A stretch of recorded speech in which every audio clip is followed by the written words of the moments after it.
When a white officer decides to humiliate a blind black woman in broad daylight, he thinks it's just another day on his beat.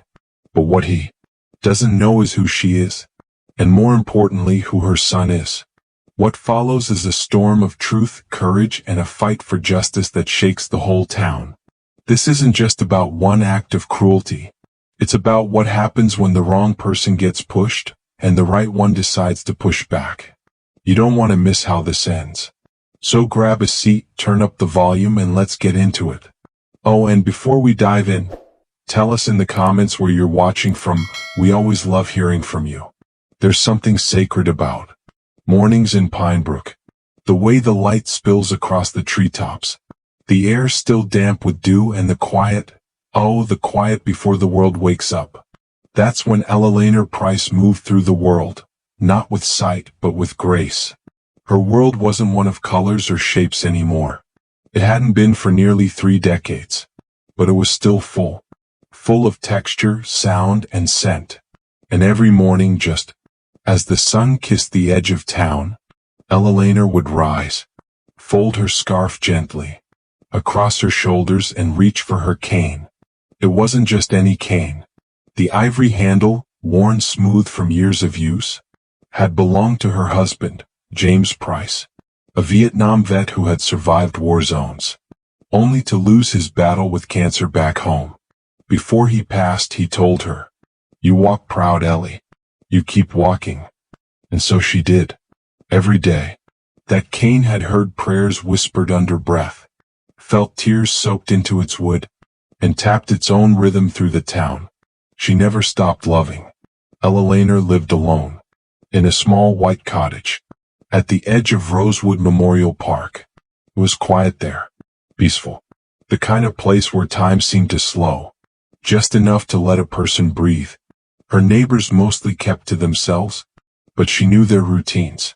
The young couple next door, who played jazz from their porch on Sundays, the mailman who whistled old blues tunes, even the squirrels that raided her bird feeder.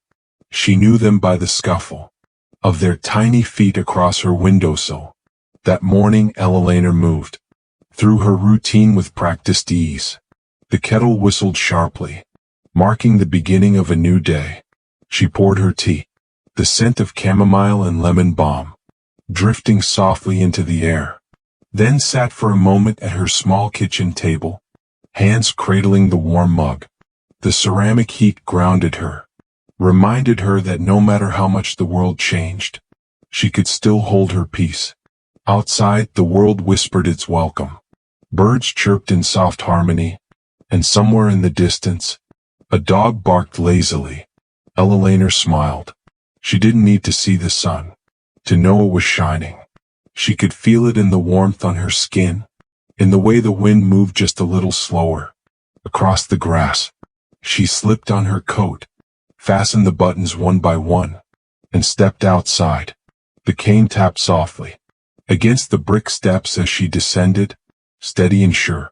She had memorized every crack in the sidewalk between her house and the park, the tilt of the path near the oak tree, the smell of the bakery 2 blocks down, the small bump in the curb just before the iron gates. Her route was muscle memory, a map etched not in ink, but in instinct and repetition. As she made her way to the park, she could feel autumn tugging at the edges of summer. The air was crisp, tinged with the scent of fallen leaves and chimney smoke. She inhaled deeply, letting it settle in her chest.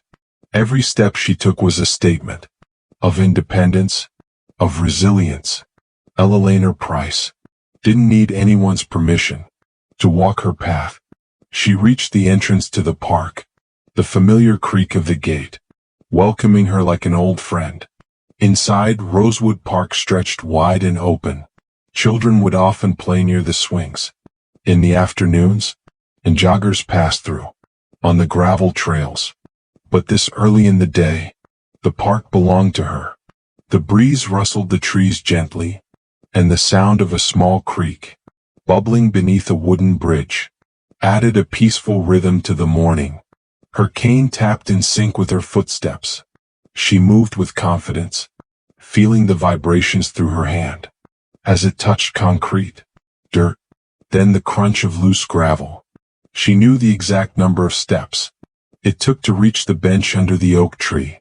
That was her resting spot, and from there, she could hear the world unfold. Laughter, leaves falling, conversations drifting by like clouds. Eleanor didn't need to see faces to understand people. She felt them, heard them, knew them. She had just turned toward the path that led to her bench.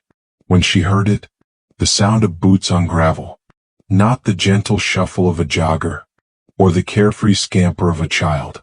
No, this was different, heavy, purposeful. She paused. Her hand tightened slightly on her cane, not from fear, but from caution. The footsteps drew closer, and a voice followed, sharp and unfamiliar. "Morning," the man said, clipped and curt. "You all right, ma'am?" Eleanor turned her head slightly toward the sound. His voice carried that tone, the one she'd grown all too used to over the years, the kind that wasn't about concern, but control. "I'm fine, thank you," she replied, keeping her voice calm and even. "You out here alone?" he asked again, this time with less curiosity and more accusation. "I walk here most mornings. I know the park well," she said gently but firmly. There was a pause. She could feel him sizing her up. Though she couldn't see the judgment in his eyes, she could feel it settle into the space between them. "Just be careful," he muttered. "It's not always safe out here." Eleanor nodded once, the corners of her mouth tugging upward, not in friendliness, but in dignity. "Thank you for your concern," she said, and with that she moved on. The cane resumed its rhythm. Tup, tup, tup. Her steps never faltered, but inside something shifted. A tension she hadn't felt in a long time coiled quietly in her chest. Not because she feared the man. She'd lived long enough to know that some people only saw her blindness, not her strength, but because of how his words clung to her skin, like cold mist on warm air. Behind her, the man remained watching. But she wouldn't look back. She wouldn't stop walking. She wouldn't give him that power. Because Eleanor Price had walked through worse, and she was still standing, still moving, still free. What she didn't know, what none of us could have known, was that this moment, quiet and brief as it seemed, would be the match to a fire that was already waiting to be lit. The next morning came, just like the one before, soft still. The world stirred slowly beneath a pale autumn sky, and Eleanor Price was already in motion, her hands moving carefully, mindfully, folding the same scarf over her shoulders the same way she'd done it for years. Her fingers found the handle of her cane, the smooth, familiar curve greeting her like an old friend. She had decided she wouldn't let one strange encounter ruin her routine. Not after all these years. Not after everything she had already overcome. A rude man in the park, no matter how he wore his words or the uniform they came wrapped in, wasn't enough to scare her away from the one place that still felt like hers. Still, something about his voice clung to her, not just the tone but the entitlement. The way it hovered just beneath his question. It wasn't what he said that bothered her. It was what he meant. But Eleanor wasn't built to shrink. She'd lived through too much to start now. She stepped out into the morning light, tapping along the path with steady rhythm. Pinebrook was quieter on weekends. The baker wasn't open yet. The mailman wouldn't be by for hours. The leaves had deepened in color overnight. Though she couldn't see them, she could feel the difference in the air. The coolness wrapped around her gently, but she walked strong. By the time she passed through the old creaky gate of Rosewood Park, her shoulders had relaxed. Her breath had evened out. This was her space again. The gravel crunching underfoot, the birds calling overhead, it all told her she was home. She reached the bench beneath the old oak and sat, just like always, letting her fingers brush over the worn wooden slats, taking in the texture, the cool surface, the way the bench faced east, toward where the sun would rise highest in the sky by noon. She let the breeze comb through her thoughts, sweeping away what remained of yesterday's shadows. But she hadn't been sitting long before she heard it, that sound. Boots on gravel. Deliberate. Measured. Each step landing with a certainty that made her stomach tighten. Her hand instinctively gripped her cane tighter. She didn't move, didn't stand, didn't even turn her head, but she listened. Focused. The sound grew louder until the footsteps stopped just a few feet from her. "Well," the voice said, laced with mock surprise, "if it isn't the park's most determined visitor." Her heart sank. It was him, the officer from the day before. Eleanor drew a breath, slowly, calmly, and replied, "Good morning." Her voice was steady, her tone neutral, but inside a quiet tension braced itself. "I see you're back at it," he said, his boots shifting in place, gravel cracking beneath him. "Brave, I'll give you that." Eleanor kept her composure, her grip firm on the cane that rested across her lap. "I walk here most mornings," she said. "It's a beautiful park." His chuckle was low, like a slow draw across sandpaper. "Beautiful, sure, but not always safe." He paused, then added with deliberate condescension, "People like you should think twice about wandering around without someone to watch out for them." That did it. Not anger, not fear, but something deeper, the way he said people like you. Eleanor turned her head slightly toward the voice, her chin raised just a little higher. "I've been managing on my own just fine," she said. "For years?" He took a step closer. She could feel the shadow of his presence now, it pressed down on the space around her. "You think you've got it all figured out, don't you?" he snapped. "Walking around like you own the place. Cane or no cane, you're just asking for trouble." Eleanor rose from the bench. Slowly, carefully. She used her cane to steady herself, standing tall. "I don't believe we've been properly introduced," she said. "If you're an officer, I assume you're here to ensure everyone's safety, not to intimidate them." There was a flicker in the air then, like something invisible tightening. Her voice had not wavered, but it had struck a nerve. "You got a mouth on you," he muttered. His tone changed, the false charm vanished. What remained was sharper, heavier, like a blade being unsheathed. "Don't get smart with me, lady. You think your little stick makes you untouchable? Let me show you just how fragile your independence really is." Before she could respond, before she could even step back, she felt it, the violent jerk as he ripped the cane from her hands. She gasped, lost her footing for a moment, her hand reached out blindly, grasping at air. Then came the sound. A loud, awful crack. Her cane snapped in two. And then silence. Eleanor stood frozen. Her breath caught in her throat. The weight of the moment crashed over her like ice water. The humiliation. The sudden vulnerability. The helplessness she hadn't felt in decades. She heard the broken pieces of her cane hit the ground at her feet. She knelt slowly, her hands trembling as she searched the gravel with her fingers. The jagged edges of the wood scraped against her palms. Her throat tightened. Behind her she could hear people. She could feel them, eyes watching. But no voices. No one moved. No one said a word. Then his voice again, colder now. Dismissive. "Maybe next time you'll think twice before mouthing off." And then footsteps. Retreating. Leaving her there alone. Eleanor rose, clutching the broken halves of the cane to her chest. Her voice, when it finally came, was low but sharp with truth. "You've done your worst, officer. I hope it gave you the satisfaction you needed." She turned, and with slow, careful steps that now required her hands to trace the air in front of her, to reach for signs and textures and railings, she began the long walk home. Each step was agony. Not from injury but from loss. Not the cane. Not the morning. But the dignity stolen in broad daylight. In silence. In complicity. And all she could do was keep walking. Because that's what she did. Even when the world broke around her, she kept walking. The next morning, Eleanor didn't rise with the same rhythm. She sat in her kitchen longer than usual, her tea growing cold between her hands. The chamomile scent that normally brought her peace now seemed distant, faint, like something she could almost remember but couldn't quite hold. Her cane, snapped in two, lay on the table like a crime scene. Its broken halves were wrapped in a dish towel, the way you might treat something wounded. She hadn't thrown it away. She couldn't. It wasn't just a cane. It was her compass, her confidence, her memory carved into wood.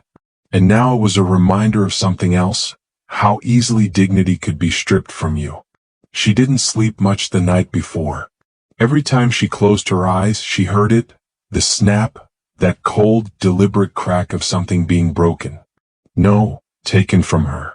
She felt the weight of the stairs, the heavy silence of bystanders, the cruel mockery of the officer's voice as he walked away, boots crunching gravel like a drumbeat of finality.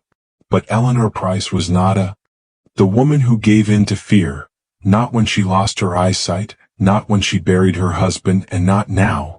So, as the sun began to peek through the lace curtains above her sink, she rose slowly, painfully, but with purpose. She dressed in silence, carefully choosing her clothes like armor. A thick gray cardigan, dark slacks, sensible shoes. Around her neck, she tied the same scarf her husband had given her on their last wedding anniversary. She didn't need to see the colors to know it gave her strength. She moved to the door, running her hand along the frame, and then she paused. No cane. The house felt like a labyrinth without it. Her hand hovered over where it would have normally rested, empty. So she used the walls. She moved from memory, palm pressed to wallpaper, shoulder brushing door frames, step by uncertain step, out the front door, down the steps, and onto the sidewalk. Her steps were smaller today, her pace slower, but her will just as strong. The walk to the park felt different this time. It wasn't the distance, it was the weight. Every curb she navigated, every edge she toed cautiously, reminded her of what she'd lost.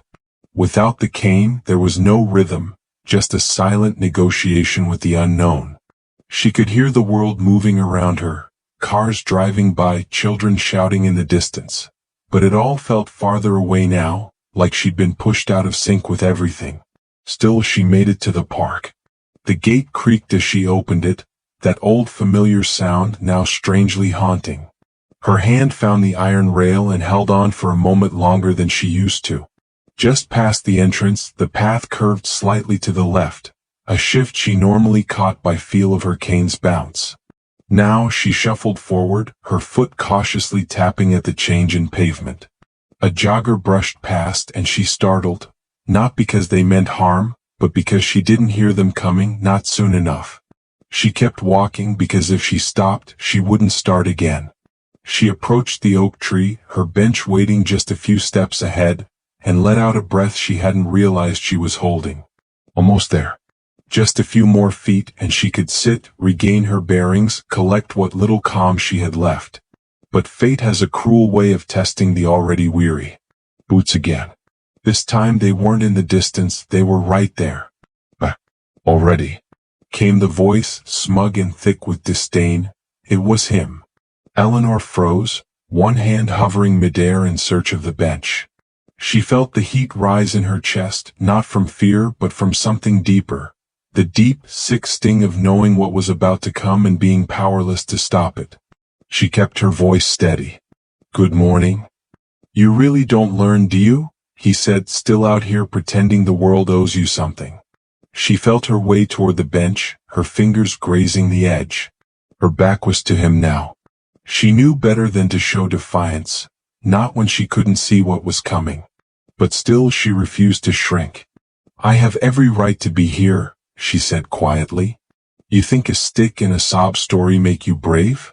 He sneered. She turned toward him, her chin lifted just enough to show she wasn't afraid. My cane was not a weapon, she said. It was my independence. And then she heard it, the sound of the wood being snapped again.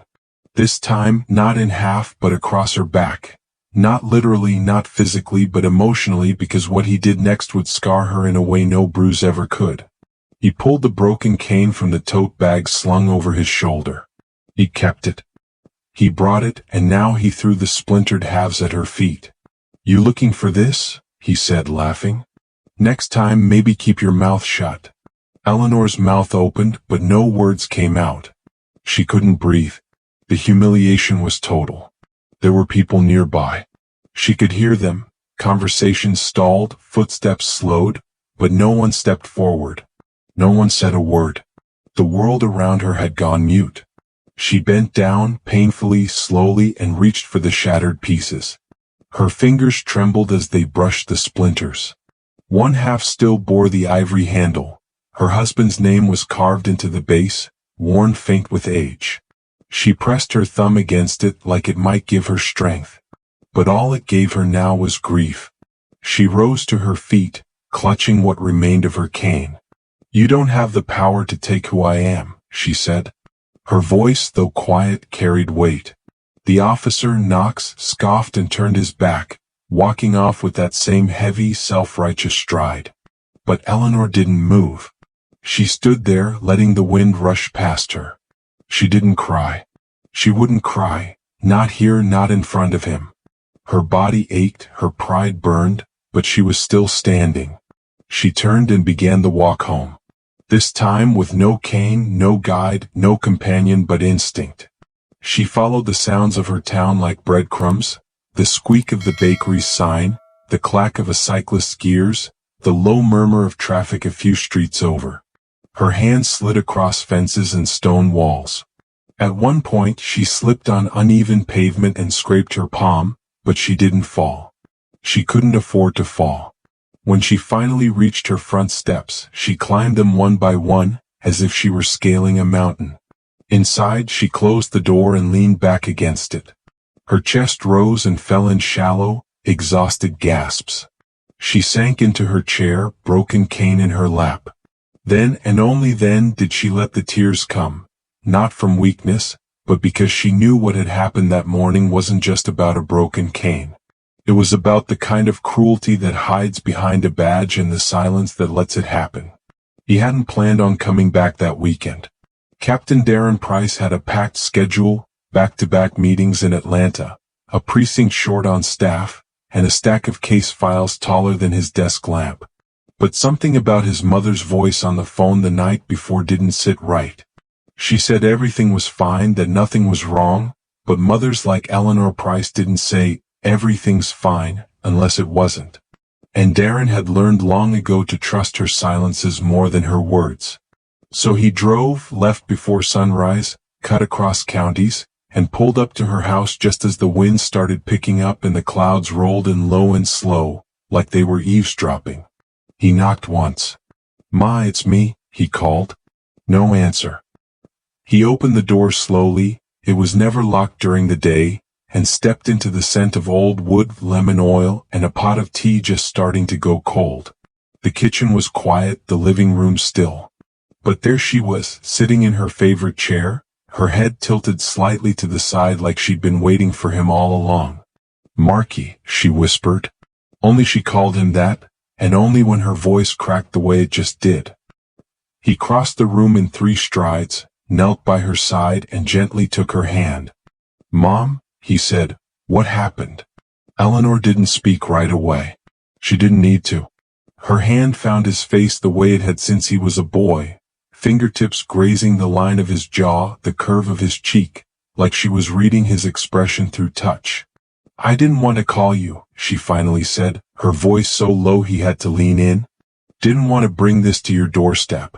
But when I woke up this morning, the pieces were still here and I couldn't pretend anymore."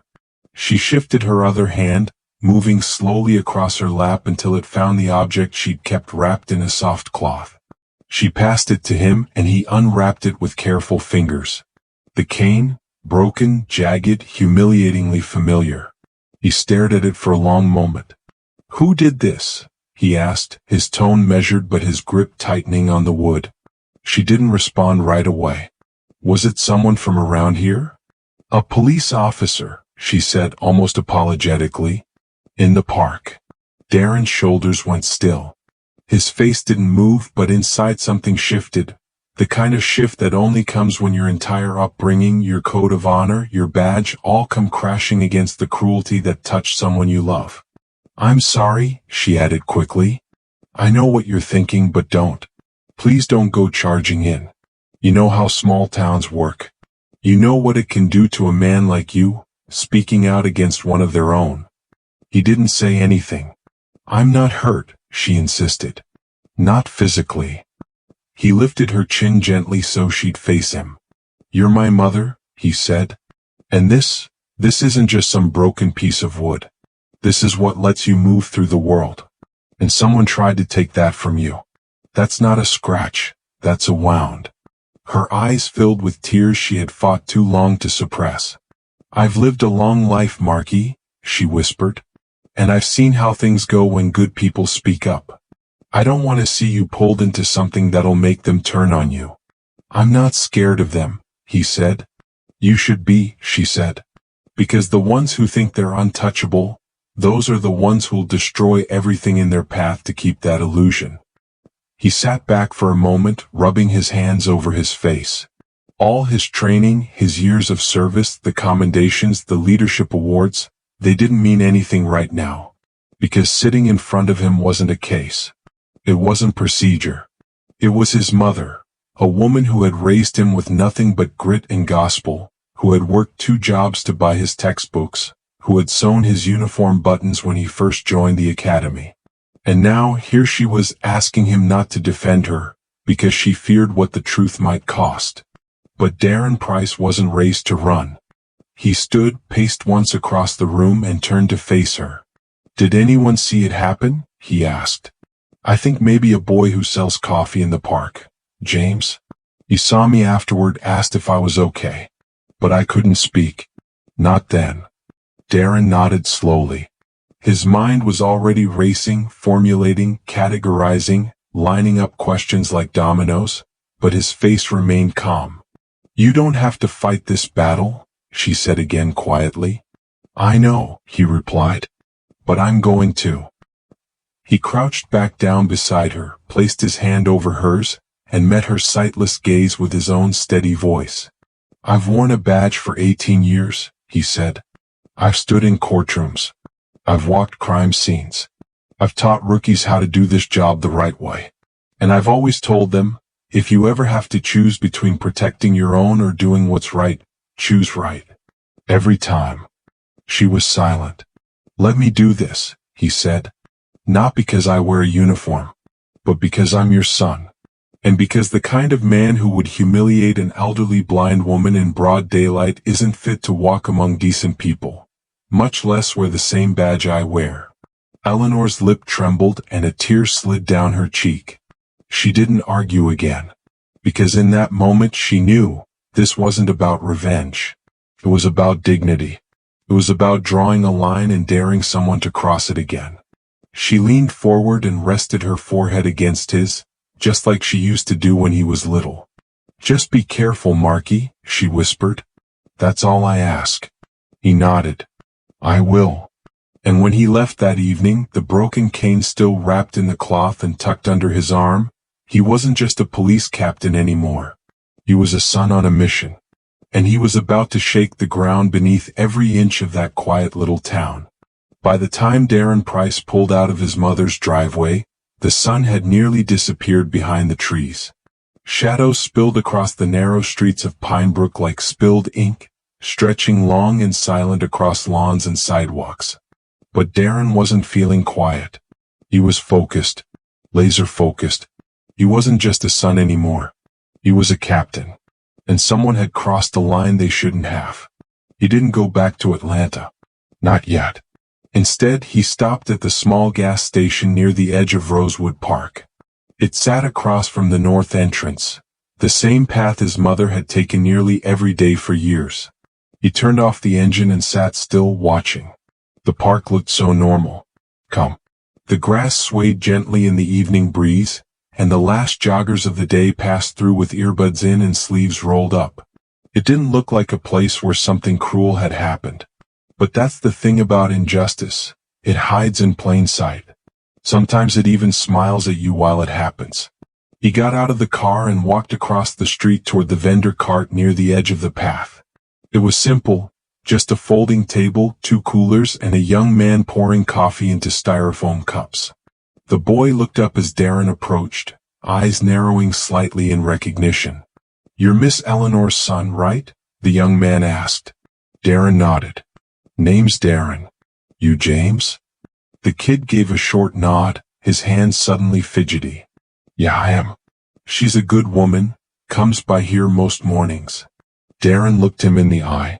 "Were you here yesterday?" James hesitated, glanced around, then looked back at Darren. "Yeah, I saw it." He didn't say what it was. "You didn't have to." "I wanted to help," James said, his voice low. "I swear I did. But it was a cop and he looked angry. Like the kind of angry that don't need a reason." "You don't have to explain," Darren said. "It's not your fault. But if you saw something, anything, I need to know. Did anyone else see it?" James licked his lips, then reached into his back pocket and pulled out his phone. "I didn't just see it," he said. "I recorded it." Darren's breath caught for a second, but he didn't let it show. "You did?" James nodded. "I had a bad feeling the moment I saw him walk up to her, so I hit record. I didn't think who breaks a blind woman's cane." He unlocked the phone, scrolled for a moment, then handed it to Darren. And there it was. The moment Officer Bradley Knox stepped into frame, his posture radiating superiority. The words weren't fully audible, but the tone said everything. Condescending, dismissive. Eleanor tried to keep her composure, but the shift in her body language was clear. She was tense, bracing. Then came the grab, the tug, the snap. The sound of her cane breaking echoed through the phone like a gunshot in a church. Darren felt something rise in his chest, something he hadn't felt in a long time. Rage. But not the kind that made him want to yell. No. This was colder. Sharper. It crystallized into focus. He handed the phone back. "Can you send that to me?" James nodded quickly, already tapping at the screen. "Sent." "You just gave me more than evidence," Darren said. "You gave me a voice." The boy looked relieved but still nervous. "You gonna report him?" "I'm going to do more than that," Darren said. "I'm going to hold him accountable." He left the park and headed straight for the Pinebrook Police Department. The building hadn't changed in 20 years. Same brick facade, same outdated glass doors. But tonight it felt different. Tighter. Like it knew why he was here. Inside, he nodded to the desk clerk, an older officer named Weaver who'd been around since Darren was a rookie. The man's eyes narrowed when he saw him, but he said nothing. "Need to access the patrol logs from the last 2 days," Darren said. Weaver stared. "You still got clearance?" "I never lost it," Darren replied, holding up his badge. Pause. Then Weaver pushed a clipboard across the desk. "Sign in." Darren didn't waste time. He went straight to the records room and pulled up the patrol routes. It didn't take long. Officer Bradley Knox had been on solo patrol the day of the incident. Time-stamped right in the area near Rosewood Park. Confirmed. He printed the report, folded it in half, and slid it into his folder alongside the video. He had enough now to file a formal complaint. But that wasn't enough. He needed to be thorough. Bulletproof. Because he knew exactly how the department worked. And he knew that men like Knox didn't fall alone. They dragged down whoever they could with them. So the next morning he went back. This time he wasn't just watching. He was working. He walked the park, eyes scanning for witnesses. He stopped by the swing sets, the walking paths, the benches where older folks sat with their morning newspapers. That's when he saw her. Claire. Young mom, maybe early 30s. Pushing a stroller with one hand, sipping coffee with the other. Darren approached carefully. "Morning," he said. "I'm Eleanor Price's son." Clara looked up, her face softening. "Oh, your mother's a lovely woman. I heard about what happened. I'm so sorry." "You saw it?" he asked. She looked down at her child, then back up. "I wasn't close enough to hear everything. But I saw him. The way he stood over her. The way he snapped her cane like it was a twig. It was cruel. Would you be willing to make a statement?" Darren asked. Clara hesitated. "I don't want any trouble." I've got a family. I understand, Darren said, pulling a card from his pocket. If you change your mind, call me. You'd be helping not just her, but everyone who's ever been made to feel small and powerless. She took the card. Didn't promise, but didn't refuse. And that was enough for now. By the end of the day, Darren had the video, the patrol logs, a list of potential witnesses, and a clear timeline. But this wasn't about revenge. It wasn't even about punishment. It was about truth, about principle, about a man who wore a badge he didn't deserve, and a mother who deserved the world and more. And Darren Price wasn't going to stop. Not until that badge was stripped from the man who thought he could break a woman like Eleanor and walk away without consequences. Because justice was no longer optional. It was personal. The trouble didn't wait long. Within 24 hours of Darren submitting the complaint, the air inside the Pinebrook Police Department shifted. It wasn't obvious. Not right away. No one said anything outright. But the way people moved around him, the way they avoided eye contact or lowered their voices when he entered a room, said everything. The silence was louder than words. He knew how this game worked. He'd been in law enforcement long enough to understand what happened when you broke the unspoken code, when you pointed the finger inward instead of out. It didn't matter if you were right. It didn't matter if your evidence was airtight. What mattered was that you had the audacity to speak against one of your own. And now Darren was feeling the weight of that choice. It started with whispers. Fellow officers he'd worked with years ago, suddenly too busy for a hello. Files that took longer to process. Calls not returned. Then came the passive-aggressive reminders. You sure you want to stir this up, Price? You've got a good reputation. Don't ruin it over something political. Don't forget where your paycheck comes from. He didn't answer any of it. He just kept going. Each night he returned to his mother's house. They didn't talk much about the case. She knew when to ask and when to let him be. But she could see it on him. The tension in his jaw. The tired way he moved. The quiet anger that had settled beneath his skin like a bruise that wouldn't fade. One evening after dinner, Eleanor stood at the kitchen sink, her hands in warm, soapy water, and said softly, "You don't have to carry all of this alone." Darren leaned against the doorway, arms crossed, watching her. "I'm not alone." She turned her head slightly. "It feels like it sometimes." He didn't respond. Because she was right. That's how they made you feel. That you were isolated. Outnumbered. That the system would bury you just deep enough to make you regret ever speaking up. But Darren had already made peace with that part. This wasn't about his comfort. It was about her dignity. And then, things got worse. A note was left on his windshield one night. Just 5 words, scribbled in block letters. Back the blue or else. The tires on his car were slashed 2 days later. He didn't file a report. What would be the point? The threat was the message. At the station, Officer Bradley Knox strutted through the halls like nothing had changed. Still joked loudly with other officers. Still tossed his keys on the front desk like he owned the place. But his eyes, when they met Darren's, held something colder now. Something calculated. Like a man who knew the walls were closing in. But wasn't going down without a fight. Darren kept his head down and did the work. He met with internal affairs. He submitted the witness video, the patrol logs, the names of people like Clara and James who had seen what happened, even if some weren't ready to testify yet. But every step forward felt like 2 steps back. Even the higher-ups in internal affairs had hesitations. "You sure you want to pursue this, Captain Price? You know what kind of waves it'll cause?" "Yes," Darren replied. "I do." "Then you better be ready for what comes next." He was. But that didn't make it any easier. He started noticing shifts in protocol. Dispatch would accidentally forget to log his calls. Administrative paperwork he submitted went missing. And then there were the little things. His locker jammed one morning only to find it had been filled with used coffee cups and crushed paper towels.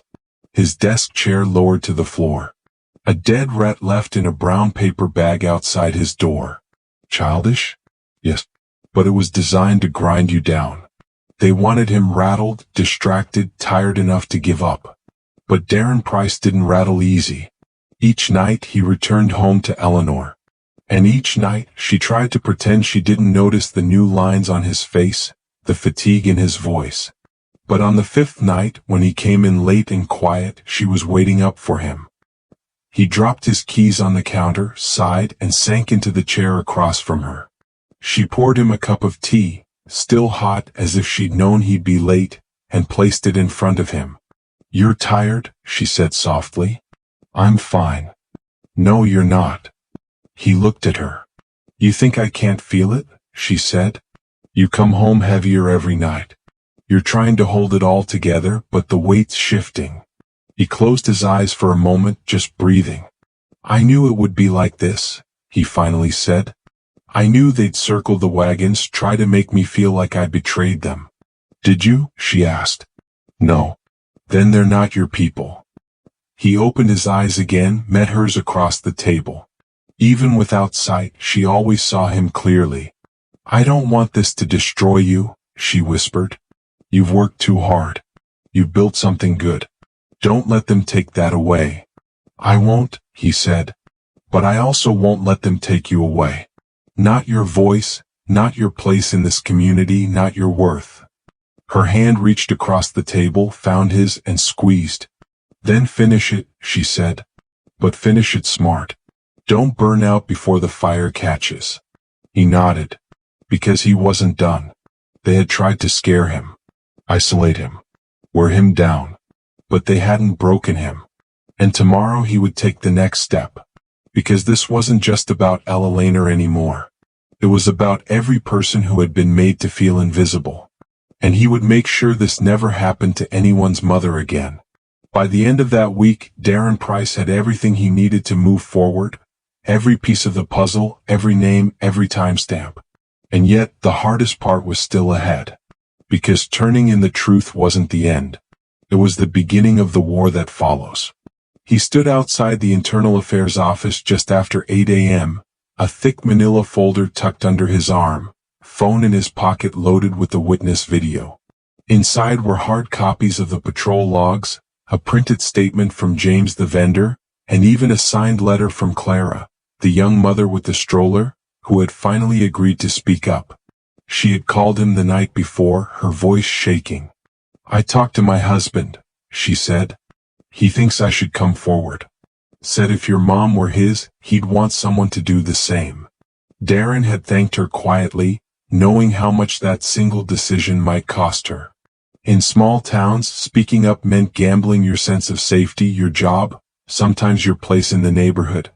Now, standing outside those doors, Darren took a deep breath, exhaled slow, and pushed them open.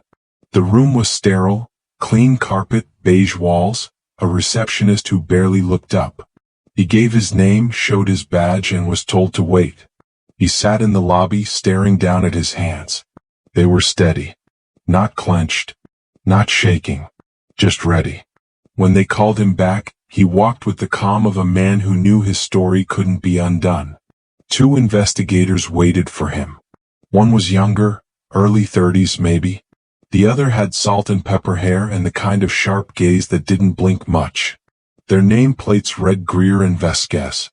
They motioned him to sit, then began the standard procedural questions. Full name, rank, years of service. When they asked why he was filing the complaint, he didn't hesitate. Because my mother's civil rights were violated in broad daylight.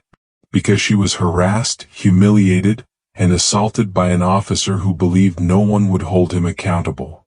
They let him talk. He laid it out in careful order. The timeline, the names, the incident, the video. Greer watched closely. Vasquez took notes. Neither interrupted. When he was finished, there was a long silence. Then Greer leaned forward. "We've reviewed the materials you sent in advance. The video, the logs, Clara's statement. It's a strong case, Captain Price. But you do understand what this means." Darren nodded. "Yes." Vasquez spoke up. "Knox isn't just some rookie with no connections. He's been in this department 10 years. Some of the brass like him. There's going to be pushback. I don't care who likes him, Darren said. What he did was wrong. Greer exchanged a look with her partner, then gave a slow nod. We'll move forward with the inquiry. You'll be notified when the initial hearing is scheduled.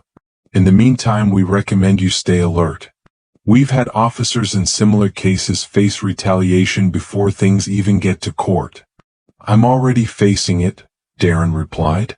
He stood, shook both their hands and left the building.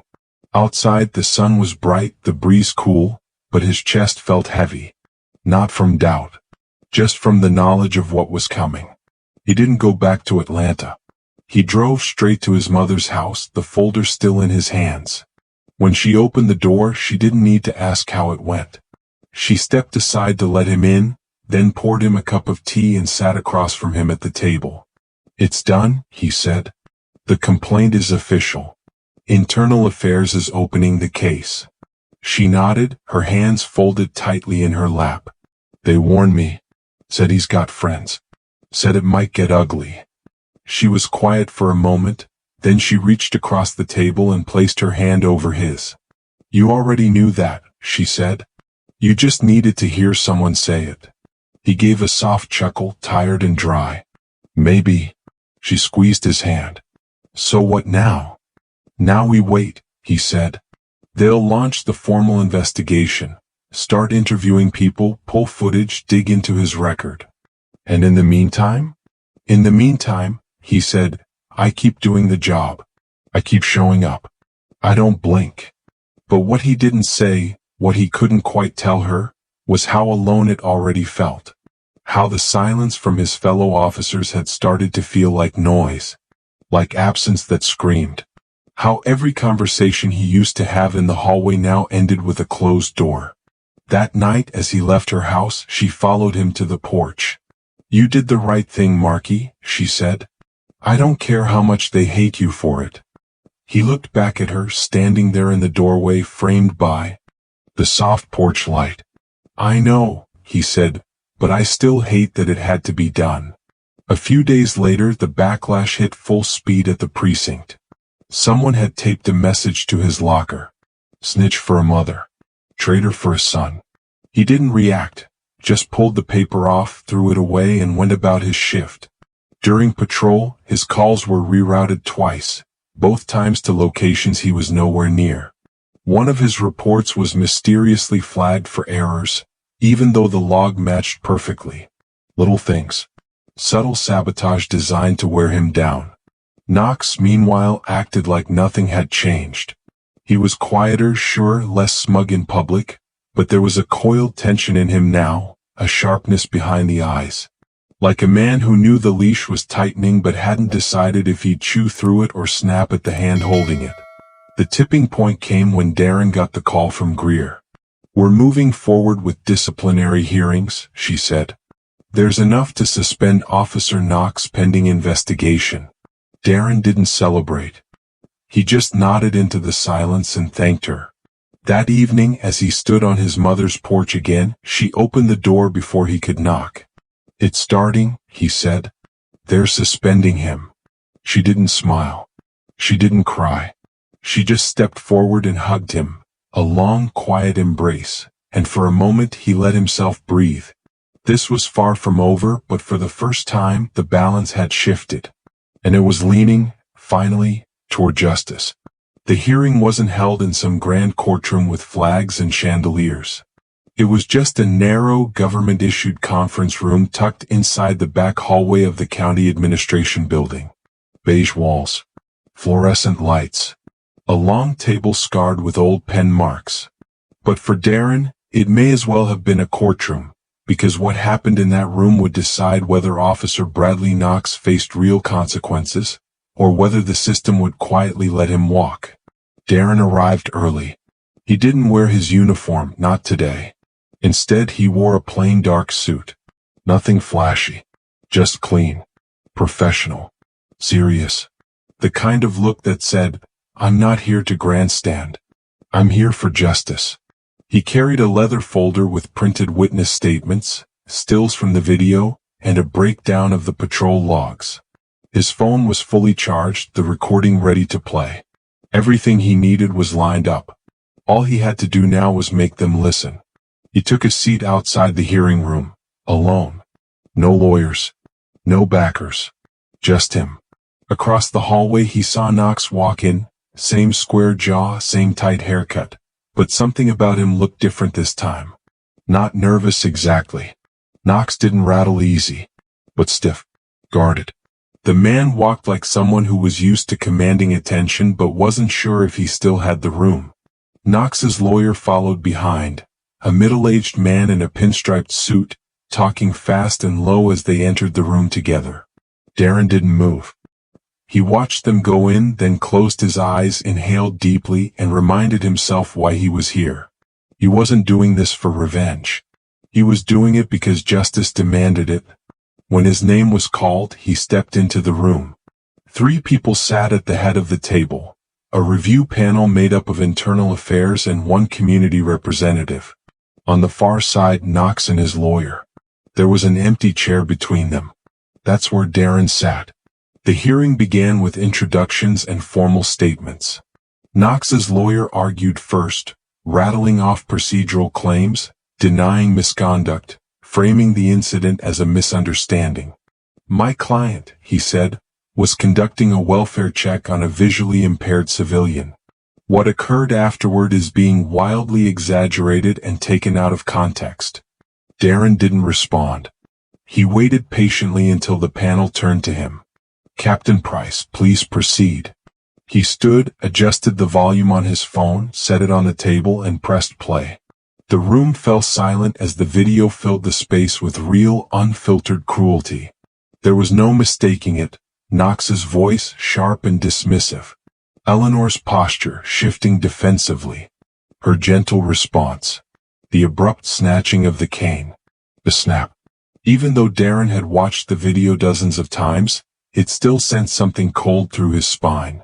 When it ended, no one spoke for a long moment. Then Darren cleared his throat. That was my mother, he said. 76 years old. Blonde. Independent. That park is part of her life. She walks it every morning. Until this man decided she didn't belong. He walked them through the timeline. How Knox had patrolled that area. How he'd encountered Eleanor the day before with the same tone, the same attitude. How there was a clear pattern of intimidation. He showed the patrol logs highlighting the exact time and location where Knox had been. He provided James's written statement. Clara's as well. She didn't want to file a complaint at first, Darren said, because she's lived long enough to know how things often go. But that doesn't make what happened to her any less real. He paused. Ask yourselves this. If there hadn't been a video, if she hadn't had a son who wore the same badge, would this even be in front of you right now? The room stayed silent. The panel members flipped through the papers quietly. Knox, for his part, sat stone-faced. His lawyer leaned over occasionally to whisper in his ear, but the man never made eye contact with Darren. Not once. When the panel opened the floor for questions, one of the members asked, Captain Price, you've served in law enforcement for nearly 2 decades. Why did you decide to pursue this, knowing the professional risk? Darren didn't hesitate. Because silence is complicity, he said. Because if I'd let this go, I'd be saying it's okay to treat people like my mother as if their existence is optional. And because I didn't join this job to protect a badge. I joined to protect people, all people. The panel thanked him and excused him from the room. Darren stepped outside, the door closing behind him with a soft click. He exhaled hard. The kind of breath you don't even know you're holding until it leaves your chest. He didn't know which way the panel would rule. He'd made his case. He'd spoken the truth. Now it was out of his hands. But what he didn't expect was what happened next. The door opened 15 minutes later. Knox walked out first, alone. His lawyer still inside, talking to the panel. Knox's jaw was clenched. His fists tight. His eyes found Darren's across the hallway, and this time they didn't look through him. They stared straight at him. You think this is over? He said low and cold. Darren stood still. Come. Knox stepped closer, voice lowered to a dangerous growl. You just made a lot of enemies, Price. People don't forget betrayal. Darren didn't blink. It's only betrayal, he said. If you were ever on the right side. Knox smirked, bitter and sharp. You think suspension means anything? I've got people behind me. You won't win. I already did, Darren replied. Because you don't get to put your hands on someone like my mother and walk away untouched. Knox turned and stormed down the hallway. Later that day, the panel released a statement. Officer Bradley Knox is hereby suspended without pay, pending further investigation and potential criminal charges.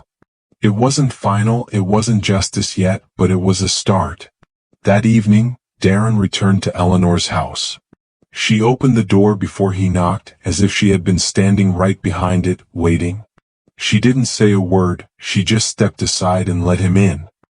He set down the folder, now full of scribbled notes and official documents, and turned to her with a tired smile. They suspended him, he said. We're not done, but they listened. She didn't cry. She didn't cheer. She just walked over, placed her hand over his and whispered, I'm proud of you, Marky. He nodded. I didn't do this alone. No, she said, but you did lead. And in that quiet kitchen, under the soft light of a flickering bulb, the two of them sat, mother and son, survivor and protector. For the first time in weeks, the silence around them didn't feel heavy. It felt like peace. A few days after the hearing, Darren returned to his mother's house carrying a long, narrow box wrapped in deep navy paper and tied with a silver ribbon. He didn't knock, he never did anymore. He just opened the door gently and stepped inside. Eleanor was sitting by the window in her favorite chair, the one with the hand-woven cushion she refused to let anyone replace. Sunlight filtered through the thin curtains, casting soft golden lines across the floor. She turned her head slightly when she heard the door creak open. Marky, she called.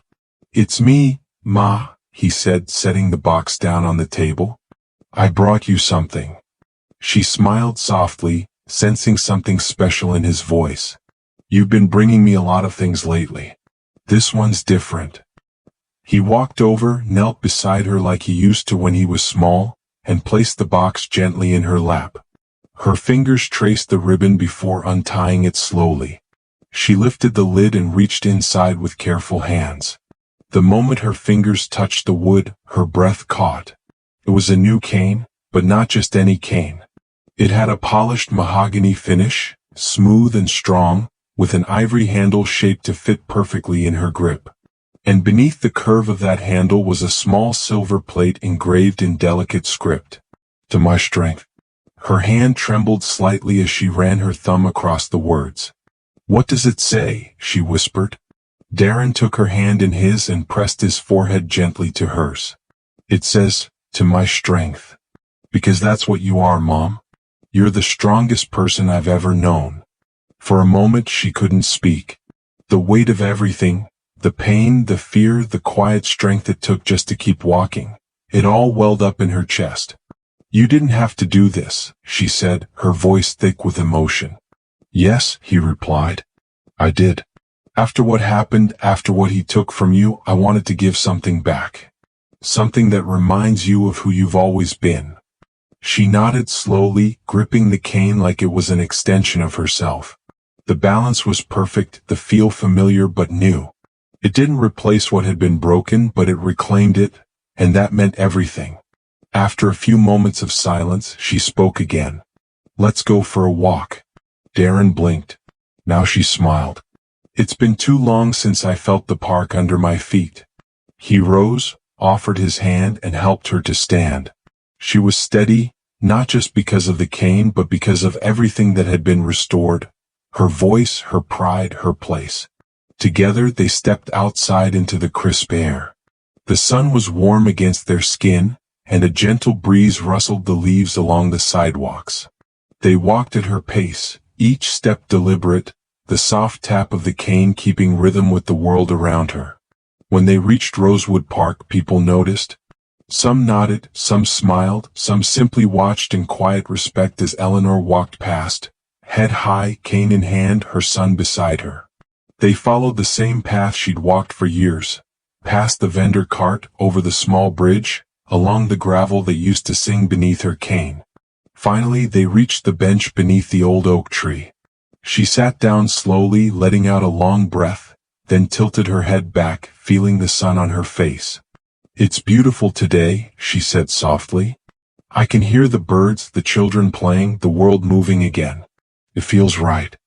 Darren sat beside her, letting the peace of the moment settle over them. "You know," she said, "I thought I'd never come back here. I thought if I did, I'd feel small again. But I don't. I feel whole." He looked at her with quiet pride. "You never lost yourself, Mom," he said. "He tried to take something from you, but he failed." A few minutes later, the scent of coffee drifted toward them, and they both turned toward it. James, the vendor, waved from his cart. Darren stood. "You want your usual? Extra cream?" She grinned. "Yes." He nodded and made his way to the cart, where James greeted him with a wide smile. "She looks good," James said, glancing toward Eleanor. "Stronger than ever." "She is," Darren replied. James handed him 2 cups. "I'm glad I recorded that video. Feels like it made a difference." "It did," Darren said. "You helped make this possible." When he returned to the bench, Eleanor took the coffee with a quiet thank you and held it close. They sat for a long while, not speaking, just listening to the wind, to the laughter, to the steady tapping of a cane that had become more than a tool. It had become a symbol. She had been broken, but she had not been beaten. And now, with the sun warming her skin and her son beside her, she felt something she hadn't in weeks: peace. The sun was just beginning to rise when Darren stood once again at the edge of Rosewood Park, hands in his pockets, watching the morning unfold with slow, deliberate grace. The sky glowed in soft golds and purples, the air cool with the promise of a new day. It had been weeks since the hearing, weeks since Officer Bradley Knox had been suspended pending full disciplinary review and criminal investigation. And even though the legal process was still churning its way forward, something had already changed, not just in the department, not just in the town, but in Darren himself. He wasn't the same man who had walked into that IA office alone, with a folder of evidence and his mother's broken cane. He was someone who had stood up and kept standing even as the ground shook beneath him. And more importantly, his mother had changed too. Eleanor Price was back. Not just walking the park again, not just sipping coffee from James's cart, not just sitting beneath the oak tree. She had become something more than what had been taken from her. She had become a living reminder that dignity isn't granted. It's held, defended, reclaimed. That morning, as Darren stood beneath the same oak tree where it had all started, a small crowd began to gather. It wasn't a protest, it wasn't a press event, it was something quieter, more meaningful. A handful of neighbors, a few city council members, officers from Darren's own precinct, James holding 2 coffee cups, Clara with her stroller, and Eleanor, of course, escorted gently down the path by her son. There was no podium, no speeches, just community, just presence. Someone had printed a simple sign and posted it at the edge of the bench where Eleanor always sat. "This seat belongs to those who never stop walking." It made her laugh softly when she reached it. "That's not bad," she said. "A little dramatic, but I'll take it." Darren smiled, helping her sit. Then he stepped back and looked at the people gathered. It wasn't about him anymore, it was about the ripple.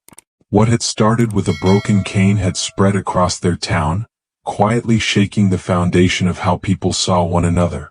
More residents had come forward in recent days, reporting incidents of harassment or intimidation they'd been too afraid to speak about before. A local pastor had offered to host a community forum. The mayor had called Darren personally to ask for his input on reform proposals. And Knox, he was being formally charged with misconduct, assault, and abuse of authority. Internal Affairs had completed their review, and the evidence was overwhelming. It wasn't just Eleanor, there were other complaints, other people who had been afraid. His suspension had been extended indefinitely, and the DA was building a case. But none of that was what mattered most today. What mattered was what followed after the hearing. Darren had proposed something bold, something many thought would never happen in a town like Pinebrook, a training initiative. Not the kind you check off in a binder, but the real kind rooted in humility, in listening, in learning. It would be optional but open to every officer, and led by someone who understood both sides of the badge. It would be named after his mother, the Eleanor Price Initiative. Not because she had asked for it, but because she had earned it. That morning, after the gathering had sat in peaceful silence for a while, Darren finally stepped forward.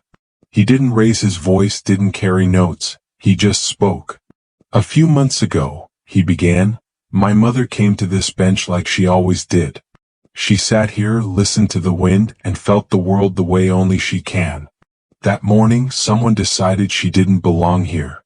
That her blindness made her a burden, that her silence made her an easy target." He paused, his eyes meeting those in front of him. What that officer didn't know was who she was, what she had survived, what she had built, and what kind of son she raised.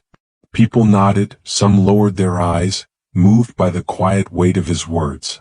"I didn't come forward because I wanted revenge. I came forward because if it could happen to her, it could happen to anyone. And if we say nothing when injustice shows up in uniform, we become part of it." He motioned gently toward the new cane resting in Eleanor's lap.